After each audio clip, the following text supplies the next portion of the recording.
Dan mesti kamu berpegang kepada kitab Al-Quran, was sunnati dan sunnah Nabi, wal itisami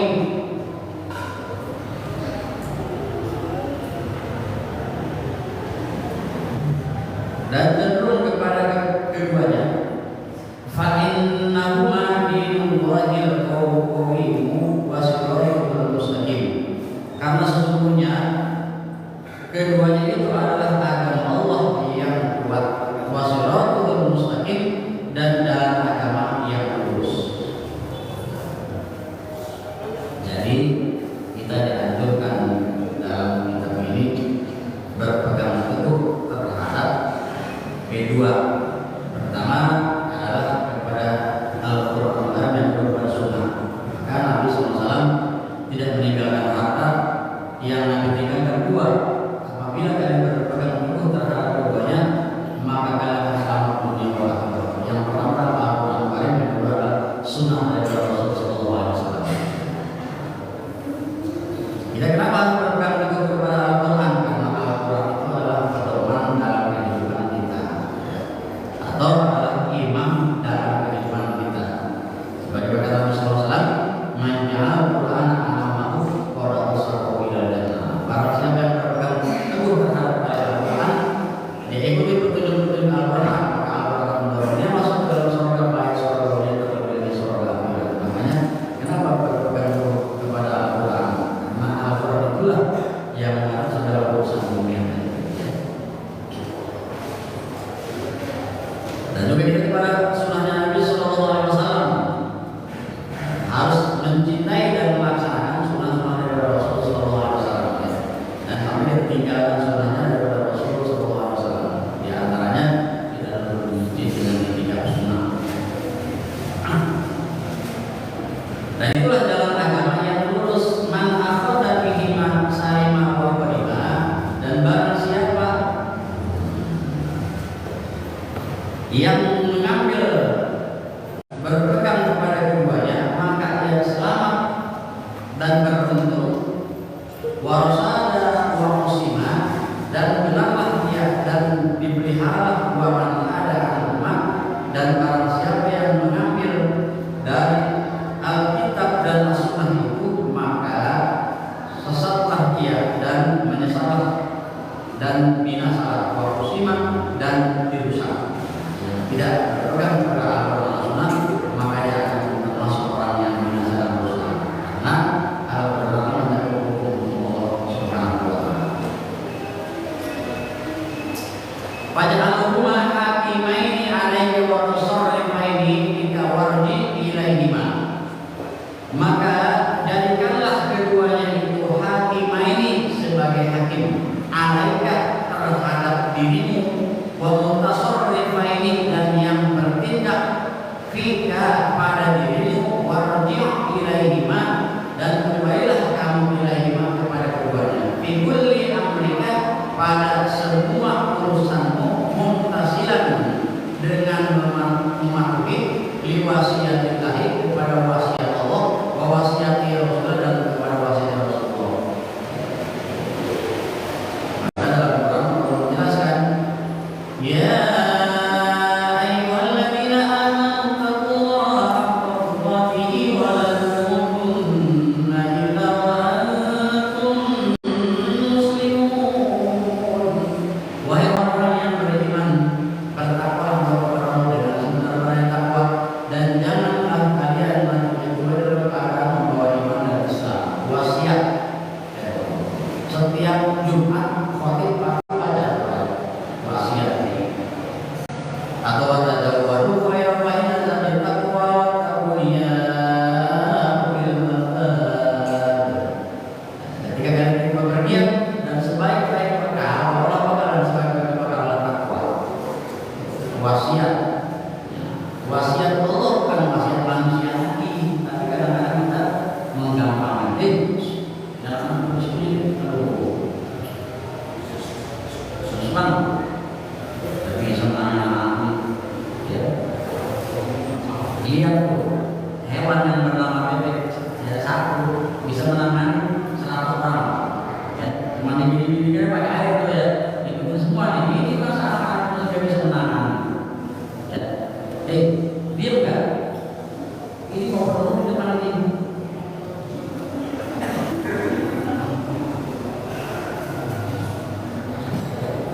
Besok kan bukan rumah saya, besok ya. Kan rumah saya, mana ya? Dia aja dulu. Itu nggak pada puasa. Apa ya? Dengerin ya, kayak enak ngaji kalau orang keluar. Jadi wasiat langsung dari Allah Subhanahu Wa Taala dan Rasul Sallallahu Alaihi Wasallam, bukan wasiat lagi tapi wasiat Allah. Kalau Allah Taala berfirman, Allah Taala, ya ayyuhalladzina amanu atiiullaha wa atiiur rasul wa ulil amri minkum fa in tanaza'tum fi syai'in farudduhu ila Allahi wa rasul. Hai orang-orang yang beriman, Allah selalu memanggil orang yang beriman, termasuk puasa Ramadan. Ayatnya sama, ya ayyuhalladzina amanu kutiba alaikumus syiyam, wahai orang-orang yang beriman, bukan wahai sekalian manusia. Tidak semua manusia beriman, dan juga orang Islam belum beriman, tapi kalau orang yang beriman sudah orang Islam. Jadi Allah selalu memanggil orang-orang yang beriman. Atiiullaha, taatilah Allah. Ini perintah apa ayatnya? Quran ayatnya adalah perintah, larangan, nasihat, wasiat, ancaman. Dalam Quran ya 6.600 ayat. Ini ayat perintah. Wahai orang-orang yang beriman, atiiullaha wa atiiur rasul. Taatlah kepada Allah dan taatlah engkau kepada Rasul. Tidak bisa dipisahkan dalam kalimat. Kalau kita taat kepada Allah saja tidak taat kepada Rasul, ditolak. Begitu juga kita hanya taat kepada Rasul, tidak taat kepada Allah, itu pun tidak diterima. Dua-duanya harus dikerjakan. Disebut ayat yang berantai yang tidak bisa terpisahkan satu dengan yang lainnya. Atiiullaha wa atiiur rasul. Taat kepada Allah. Kemarin kalau dibahas taat kepada Allah bagaimana sih dalam surga dengan cara senang belajar Quran, macam-macam penjelasan.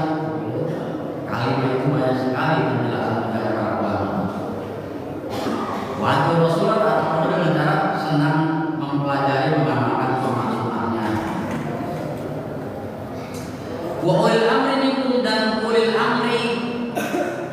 Ulil amri siapa? Ulil amri pemerintah. Di zaman dahulu para ulama banyak yang dipenjara, ditangkap, termasuk Imam Asy-Syafi'i, ya. Imam Malik pada ditangkap, dipenjarakan untuk ulama berdakwah, tapi mereka tidak menolak, tidak melarang, karena yang dipakai pada hukum orang-orang terdahulu adalah hukum Allah dan Rasulnya. Kalau sekarang hukum dibuat sendiri, kalau yang kecil salah cepat ditegakkan hukumnya, kalau yang besar salah hukumnya tumpul ke atas seperti pisau, ya.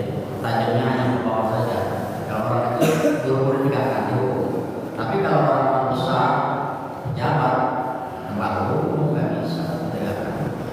Bahkan presiden semuanya, menteri kalau dia audit semuanya kena hukum, masuk penjara semua, ya. Negara kita ini disebut negara hukum tapi tidak taat kepada hukumnya. Ini pemerintah ulil amri. Makanya selama pemerintah itu hukumnya pakai hukum Allah, maka wajib kita taat. Ini saya pernah ingat dulu waktu saya khotbah di Monas. Saat itu waktunya tahun 2019 ganti presiden.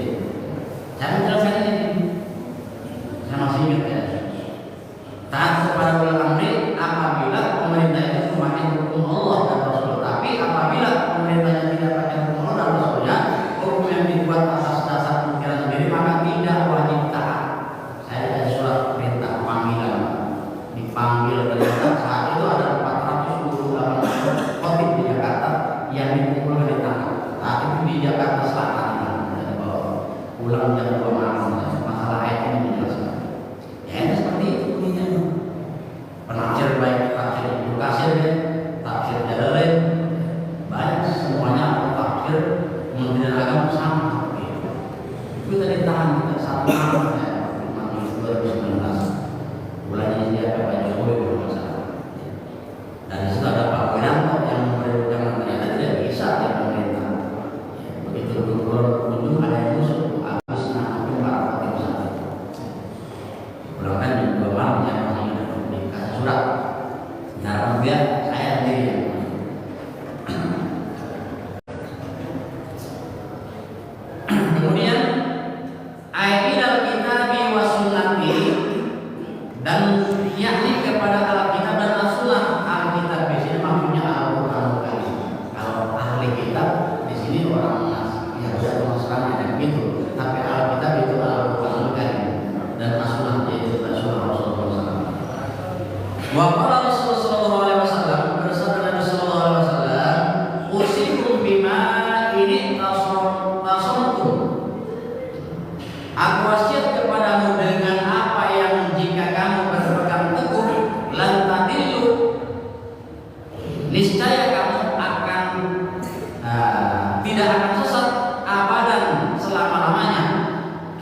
tidak akan sesat selama-lamanya. Apa tuh kitabullah dan wasunati? Kitab Allah itu Al-Quran wasunati kata Nabi. Cuma dua yang tinggalkan. Masa kita dua baca lagi tidak mau menjaganya, tidak mau membacanya. Gitu ya. Kita harus baca. Jadi kitab Al-Quran itu bukan seperti gubernur kirim surat kepada bupati, ya. Maksudnya gubernur kirim surat bagaimana nih? Gubernur kirim surat kepada bupati, wahai bupati, di jalan yang pada rusak di Pandeglang segera urus ya, yang rapi. Kirim surat ya, kasih kepada bupati. Ya. Kemudian sebagai bupati, surat itu dicium, dipeluk, dikasih minyak wangi, disimpan. Jadi seperti begitu ditanya, kata gubernur, wahai bupati sudah sampaikan surat kepada kau? Sudah ya Tuan Gubernur, saya cium surat Anda sama siapa saya kasih minyak wangi. Terus masalahnya sudah dikerjakan belum untuk isi surat itu? Ya itu belum tuh. Nah, ini masalah. Maksudnya kita sudah dikasih Al-Quran Subhanahu wa Ta'ala, disimpan di lemari, di bagus-bagus ini lagi nggak pernah dibaca itu isinya. Paham nggak Pak? Jangan sampai di rumah tidak punya Al-Quran kita. Kalau punya 5 keluarga, 5 Al-Quran punya. Yang Quran bagus kan banyak yang orang-orang itu ada lemarinya kita. Ada kita buat muslim ada Quran bersih rapi nggak pernah dibaca ngapain? Maksudnya bacalah bisikan dengan Al-Quran. Fa'in sarrokaan takuna ala huda salikan lil mahijjatil baydha'il lati la yuwaja biha. Maka jika kamu ingin keberadaanmu di atas petunjuk, salikan yang mampu lima habbatil baydha'i, keajaiban yang terang, alati yang tidak ada rendah padanya, wala amman dan tidak ada tinggi, fa'atrif maka perlihatkanlah jaminan semuanya, niatika kepada niat, wa akhlakika dan kepada akhlak, wa amalika dan kepada amal-amalmu, wa aqwalika dan kepada perkataan-perkataanmu, amal kitabi wa sunnati kepada kitabnya Al-Quran dan As-Sunnah. Kalau kita mau derajat tertinggi, gampang tinggal dengan Al-Quran dan As-Sunnah. Selesai. Karena Al-Quran juga beritanya dari kan kita mulai bagi inilah kita Al-Quran yang tidak ada keraguan keraguan tinggi di dalamnya. Kemudian sebagai petunjuk yang dibaca oleh Nabi Muhammad yang dibaca bagi orang-orang yang bertakwa. Petunjuknya Al-Quran. Artinya kalau kita mau derajat tinggi di mahabbati, maka petunjuknya adalah Al-Quran. Mau akhlaknya baik, mau amal-amalnya baik, mau perkataannya baik, maka bacanya Fakudma wafaqo wajadma laha, maka ambillah apa-apa yang sesuai dengan tingkah laku,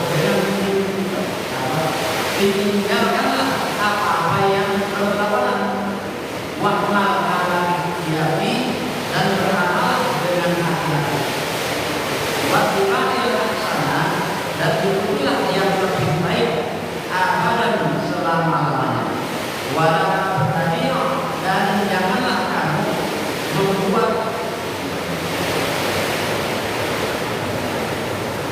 membuat adat dalam agama, wala tatabi dan janganlah ghairu sabilil mu'minin mengikuti keselain jalan orang-orang mukmin atau orang-orang yang beriman. Mataksir dunia, maka kamu pun akan kemudian di dunia wal akhirat dan di akhirat dari kamu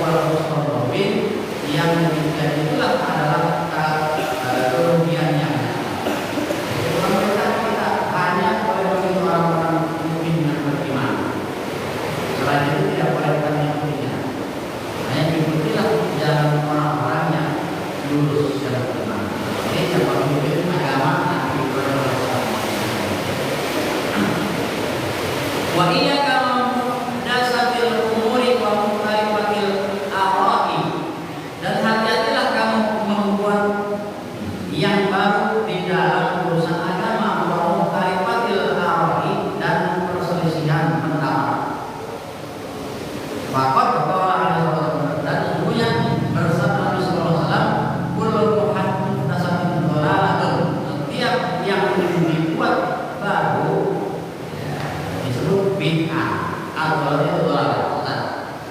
Waqala sallallahu alaihi wasallam man ahdasa fi amrina hada ma laisa minhu wa huwa barang siapa yang membuat baru bid'ah dalam urusan agama ini kedua apa yang lain dari urusan agama ini maka ia ditolak.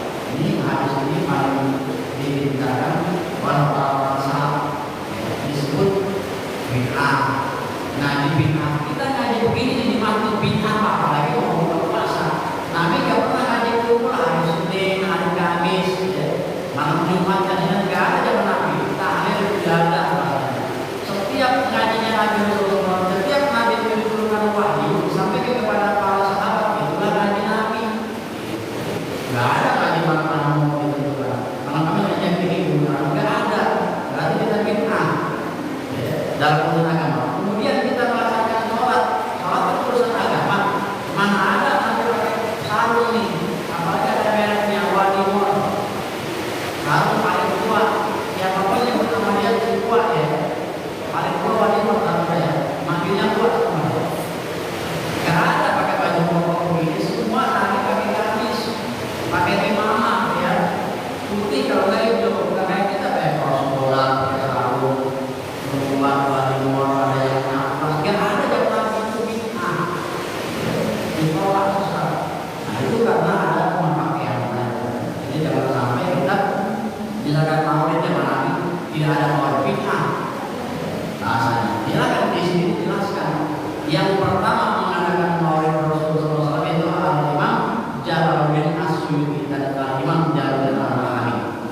Orang Suyuti orang Palestina pertama mengadakan maulid. Kitabnya Al-Halul Fatawi tentang masalah maulid. Beribu-ribu kali dipotong sedekah ketika maulid. Kenapa? Kita diadakan maulid dipanggil para ulama, para ahli agar menceritakan tentang sejarah Nabi supaya kita kenal dengan Nabi kita. Itu maksudnya Pak. Kalau kita ngaji nggak pernah mana kenal dengan Nabi mana Merah Muhammad Muhammad Masjid dan mana bin siapa? Muhammad bin Abdullah kan bin Abdullah bin Musa bin Bilal bin Jurah bin Malam. Itu kan harus paham tuh. Dalam bapaknya ada siapa, ibunya ada siapa, anaknya berapa. Kan ditanya kalau kita cinta kepada Nabi, apa namanya disebut apa namanya kepada Nabi, tahu nggak Nabi berapa istrinya, anaknya berapa, siapa keturunan orang tuanya. Kita nggak tahu, makanya dipanggillah mubalik agar menceritakan dari kisah Nabi agar kita kenal dengan perilaku Nabi. Nah itu maksudnya bid'ah. Kan baik di dalamnya ada orang sedekah, ada orang silaturahim. Namanya disebut dalam agama bid'ah hasanah, bid'ah yang baik. Ini kan bid'ah semua isinya, bid'ah hasanah. Maka kalau begini bid'ah namanya betul. Ada kebaikan, ada taklim yang tidak pernah dikenal, yang tidak pernah masuk alhamdulillah bisa masuk masjid namanya itu kebaikan. Jangan sebut bid'ah masuk neraka. Memangnya mereka punya dia, sendiri bid'ah masuk neraka. Jangan diikuti ya, jangan. Alasannya kenapa? Apa-apa yang tidak dikerjakan oleh Nabi itu adalah sesat. Nabi kalau berjalan untuk kota Mekah untuk berhaji itu ketika di Madinah kendaraan yang paling baik saat itu naik turun. Kita bisa kita cinta sono. Nggak ada soal nggak boleh kita karena urusan ibadah. Makanya jangan sampai kita kalau kita juga jangan pakai Nabi dan kurma, tidak ada masalah.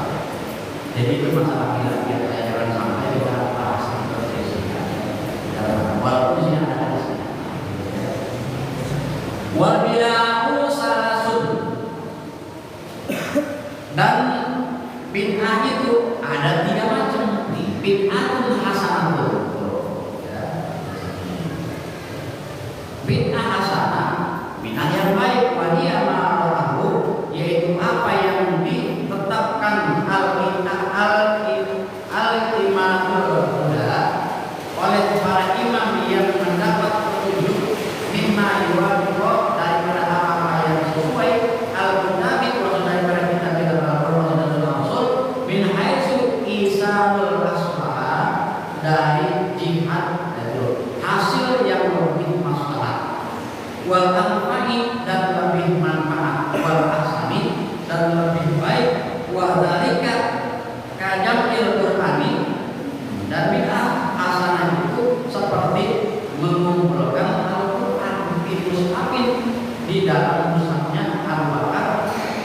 Sayyidina Utsman.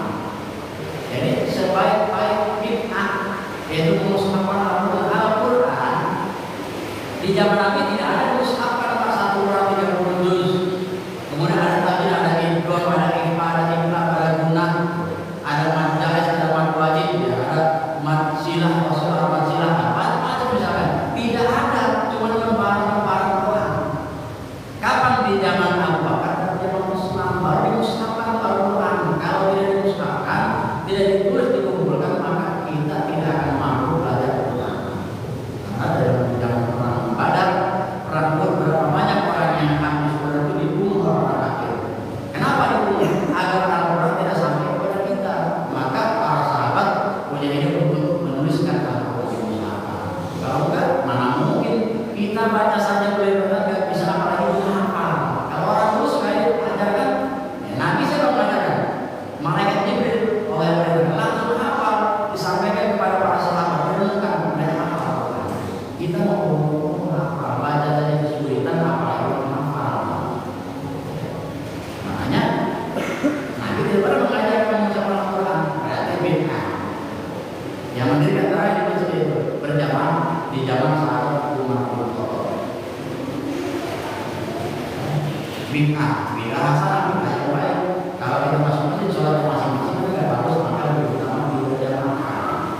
Ya. Jadi kita mau usah bahas masalah ini. Kalau misalnya, ini tidak jangan. Itu saja Pak.